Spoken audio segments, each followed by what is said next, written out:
16ನೇ ಬೆಂಗಳೂರು ಅಂತಾರಾಷ್ಟ್ರೀಯ ಚಲನಚಿತ್ರೋತ್ಸವಕ್ಕೆ ನಿನ್ನೆಯಷ್ಟೇ ಅದ್ದೂರಿ ಚಾಲನೆ ಸಿಕ್ಕಿರುವಂಥದ್ದು. ಇವತ್ತು ಫಿಲ್ಮ್ ಫೆಸ್ಟ್ ಯಾವ ರೀತಿ ಸಿನಿಮಾಗಳು ಸ್ಕ್ರೀನಿಂಗ್ ಆಗ್ತಿವೆ ಅನ್ನೋ ಮಾಹಿತಿ ಕೊಡೋದಕ್ಕೆ ನಟ ಕಿಶೋರ್ ಅವರು ಇವತ್ತು ಇರುವಂಥದ್ದು. ಜೊತೆಗೆ ಈ ಬಾರಿ ರಾಯಭಾರಿ ಕೂಡ ಆಗಿರುವಂಥದ್ದು, ವಿಶೇಷ ಪಾತ್ರ ಅವರು ಇಲ್ಲಿ ಇರುವಂಥದ್ದು. Sir hi. ವಿಧಾನಸೌಧದಲ್ಲಿ ನಿನ್ನೆ ಒಂದಷ್ಟು ಭಾಷಣಗಳು ಕೇಳಿದ್ವಿ, ನಿಮ್ಮದು ಒಂದಷ್ಟು ಮನವಿಗಳನ್ನು ನೀವು ಹೇಳಿದ್ರಿ. ಒಂದು ಅರ್ಥಪೂರ್ಣವಾಗಿ ನೀವು ಹೇಳಿರುವಂಥದ್ದು, ಒಂದಷ್ಟು ಏನು ಪ್ರೊಸೀಜರ್ ಬೇಕಿತ್ತು ಅದೆಲ್ಲ ಹೇಳಿದ್ದೀರಾ. ಬಟ್ ಯಾವ ರೀತಿ ಇದು ಸ್ಕ್ರೀನಿಂಗ್ ಆಗ್ತಿದೆ ಇವತ್ತಿಗೆ? ಚೆನ್ನಾಗಾಗ್ತದೆ, ತುಂಬ ಚೆನ್ನಾಗಾಗ್ತಾ ಇದೆ. ಅದೇ ಈಗ ಅಷ್ಟೇ ಒಬ್ಬರು ಪ್ರಶ್ನೆ ಕೇಳ್ತಾ ಇದ್ರು, ಈ ಥರದ ಸಿನಿಮಾಗಳಿಗೆ ಬರೀ ಫಿಲ್ಮ್ ಫೆಸ್ಟಿವಲಲ್ಲಿ ಮಾತ್ರನೇ ಅವಕಾಶ ಅಂತ. ಹೌದು, ಅದಾಗಬಾರ್ದು. ಎಲ್ಲ ಕಡೆನೂ ನಾವು ನಮ್ಮ ಸೋ ಕಾಲ್ಡ್ ಕಮರ್ಷಿಯಲ್ ಅಂತ ಏನು ಹೇಳ್ತೀವಿ, ಅಂದರೆ ಜನಗಳ ಮನೋರಂಜನೆಯ ಸಿನಿಮಾಗಳು ಹೇಗೆ ಚಿತ್ರಮಂದಿರದಲ್ಲಿ ಪ್ರದರ್ಶಿತಗೊಳ್ತಾವೋ ಹಾಗೆ ಸೀರಿಯಸ್ ಸಿನಿಮಾಗಳು, ಅಂದರೆ ಜನರ ಜೊತೆ ಜನರ ಸಮಸ್ಯೆಗಳನ್ನ ಇಟ್ಕೊಂಡು ಜನರ ಜೊತೆ ಸಂವಾದ ಮಾಡೋದಕ್ಕೆ ಮಾಡಿದಂಥ ಸಿನಿಮಾಗಳು ಅದೇ ಮಟ್ಟದಲ್ಲಿ ರಿಲೀಸ್ ಆಗಬೇಕು, ಜನಗಳಿಗೆ ತಲುಪಬೇಕು. ಸೊ ಆ ಥರದ ಆಡಿಯನ್ಸ್ನ ಒಂದನ್ನು ನಾವು ಸೃಷ್ಟಿ ಮಾಡ್ಕೋಬೇಕು. ಆ ಕಡೆಗೆ ಆ ನಿಟ್ಟಿನಲ್ಲಿ ಎಲ್ಲರೂ ಸೇರಿ ಕೆಲಸ ಮಾಡಬೇಕು. ಸರ್ಕಾರಗಳು, ಚಲನಚಿತ್ರ ಸಂಘ ಸಂಸ್ಥೆಗಳು, ಪ್ರೇಕ್ಷಕರು, ಸಿನಿಮಾ ಮಾಡೋರು, ಫಿಲ್ಮ್ ಮೇಕರ್ಸ್ ಎಲ್ಲರೂ ಸಹ. ವೇದಿಕೆ ಮೇಲೆ ನೀವು ಒಂದಷ್ಟು ಪಾಯಿಂಟ್ಸ್ಗಳನ್ನು ಹೇಳಿದ್ರಿ, ಕನ್ನಡ ಚಿತ್ರೋದ್ಯಮಕ್ಕೆ ಏನೇನು ಬೇಕಾಗಬಹುದು ಸದ್ಯಕ್ಕೆ ಅನ್ನೋವಂಥದ್ದು. ಅದರ ಜೊತೆಗೆ ಡಿ ಕೆ ಶಿವಕುಮಾರ್ ಅವರು ಸಹ ಅಸಮಾಧಾನವನ್ನು ವ್ಯಕ್ತಪಡಿಸಿದ್ರು. ಹೌದು, ಅಂದರೆ ಅಲ್ಲಿ ಸಿನಿಮಾದವರ ಕೊರತೆ ಕಾಣಿಸ್ತಾ ಇತ್ತು. ಆ ಸಭೆಯಲ್ಲಿ ಸಿನಿಮಾದವರ ಕೊರತೆ ಕಾಣಿಸ್ತಾ ಇತ್ತು. ಕಾರಣಗಳೇನು ಅಂತ ಗೊತ್ತಿಲ್ಲ. ಆ ಕಾರಣಗಳೇನಂತ ಕಂಡು ಹಿಡಿದು ಅದನ್ನು ತೆಗೆದುಕೊಳ್ಳೋದಕ್ಕೆ ಪ್ರಯತ್ನ ಪಡಬೇಕು.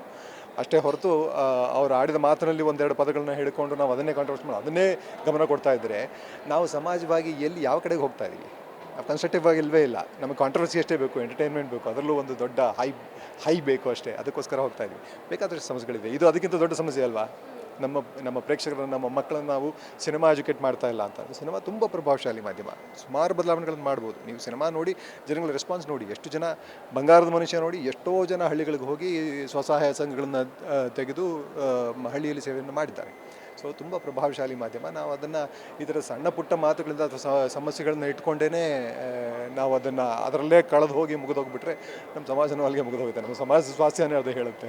ಸರ್, ಬಹುಶಃ ಅವರು ಸಿಟ್ಟಿನಿಂದ ಈ ಮಾತನ್ನು ಹೇಳಿರ್ಬೋದು. ಆದರೆ ಇದಕ್ಕೆ ವಾಪಸ್ ಮಾತಾಡಿರೋದು ಯಾರಂದರೆ ಅಶೋಕ್ ಅವರು. ಅಂದರೆ ಸಿನಿಮಾದವರು ನಿಮ್ಮ ಕೈಗೊಂಬೆಗಳಲ್ಲ, ಅವರು ಕಲಾವಿದರೆ, ಅವ್ರಿಗೆ ಇಷ್ಟ ಆದಂತಹ ಸ್ವಾತಂತ್ರ್ಯ ಇದೆ, ನಿರ್ಧಾರಗಳನ್ನು ತೆಗೆದುಕೊಳ್ತಾರೆ. ನೀವು ಯಾಕೆ ಈ ರೀತಿ ವಾರ್ನ್ ಅನ್ನೋಂತಹ ಮಾತನ್ನು ಉಪಯೋಗಿಸಿದ್ರಿ ಅಂತ ಗೊತ್ತಿಲ್ಲ. ಅವರು ಅಲ್ಲಿ ಸಭೆಯಲ್ಲಿದ್ದಂಥ ಅವರು ಸಿನಿಮಾದ ಗೆಳೆಯರು ಕುರಿತು ಮಾತಾಡ್ತಾ ಇದ್ರು ಅಂತ ನನಗನ್ನಿಸ್ತು. ಯಾಕಂದರೆ ಸಾರಾ ಗೋವಿಂದ್ ಅವ್ರನ್ನ ಕರೆದು ಮಾತಾಡ್ತಾ ಇದ್ರು ಅವರು.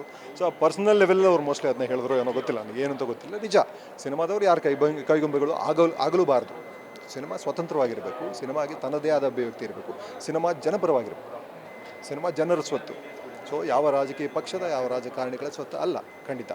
ಸೊ ಯಾರು ಹೇಳಿದ್ರನ್ನ ಕೇಳಬೇಕಲ್ಲ. ಆದರೆ ಸಿನಿಮಾ ಒಂದಾಗಿ ಬರಲಿಲ್ಲ. ಡಿ ಕೆ ಶಿವಕುಮಾರ್ ಅವರು ಹೇಳಿದ್ದು ಮುಖ್ಯವಾಗಿ ಅಲ್ಲಿ ಬರಲಿಲ್ಲ, ನಾವೆಲ್ಲರೂ ಇರಲಿಲ್ಲ. ಸಿನಿಮಾದ ರೆಪ್ರೆಸೆಂಟೇಟಿವ್ಗಳು ತುಂಬ ಕಡಿಮೆ ಇದ್ದರು. ಹಾಗಾಗಿ ಎಲ್ಲರೂ ಸೇರಿದ್ರೆ ಈ ಉತ್ಸವಕ್ಕೆ ನಿಜವಾಗ್ಲೂ ಅರ್ಥ ಬರುತ್ತೆ ಅನ್ನೋದು ಅವರ ಹೇಳಿದ ಮಾತಿನ ಹಿಂದಿನ ಅರ್ಥ. ಅದನ್ನು ಗ್ರಹಿಸೋಣ. ನಿಮಗೆ ರಾಜಕೀಯ ಒಲವು ಎಷ್ಟಿದೆ ಏನಾದರೂ ನೋಡಬಹುದು? ಇದೆಯಲ್ಲ, ಎಲ್ಲರೂ ರಾಜಕೀಯದ ಒಲವಿರೋರೇ. ನೀವು ಓಟ್ ಹಾಕ್ತೀರಾ ಅಂದರೆ ನೀವು ರಾಜಕೀಯಕ್ಕೆ ಇನ್ವಾಲ್ವ್ ಆಗಿರುವಂಥದ್ದು. ಓಟು ಒಂದು ರಾಜಕೀಯ ಶಕ್ತಿ. ಪ್ರಜಾಪ್ರಭುತ್ವ ಅಂದರೆ ನಾವೆಲ್ಲರೂ ರಾಜಕಾರಣಿಗಳು, ಪ್ರಜಾಪ್ರಭುಗಳು. ನನಗೆ ರಾಜಕೀಯದಲ್ಲಿ ಆಸಕ್ತಿ ಇಲ್ಲ ಅಂತ ಹೇಳಿದ್ರೆ ನಾನು ಒಂದು ಸ್ವಲ್ಪ ಬೇಜವಾಬ್ದಾರಿಯಿಂದ ಮಾತಾಡ್ದಂಗೆ ಆಗುತ್ತೆ. ಎಲ್ರಿಗೂ ಇರುತ್ತೆ, ಆದರೆ ಆ್ಯಕ್ಟಿವ್ ಪಾಲಿಟಿಕ್ಸ್ ನನ್ನ ಕೆಲಸ ಸಾಧ್ಯ ಇಲ್ಲ ಅಂತ ಅನ್ಸುತ್ತೆ. ಹಾಂ, ನನಗೆ ಗೊತ್ತಿಲ್ಲ, ಇದ್ರ ಲೆಕ್ಕಗಳೆಲ್ಲ ನನಗೆ ಗೊತ್ತಿಲ್ಲ.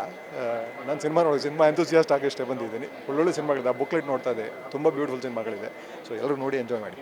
Thank you so much sir. ಇದಿಷ್ಟು ನಟ ಕಿಶೋರ್ ಅವರ ಮಾತಾಗಿತ್ತು. ಕ್ಯಾಮ್ರಾ ಪರ್ಸನ್ ಪವನ್ ಜೊತೆಗೆ ಕೀರ್ತಿ ಪಾಟೀಲ್, ಗ್ಯಾಂಚ್ ನ್ಯೂಸ್, ಬೆಂಗಳೂರು.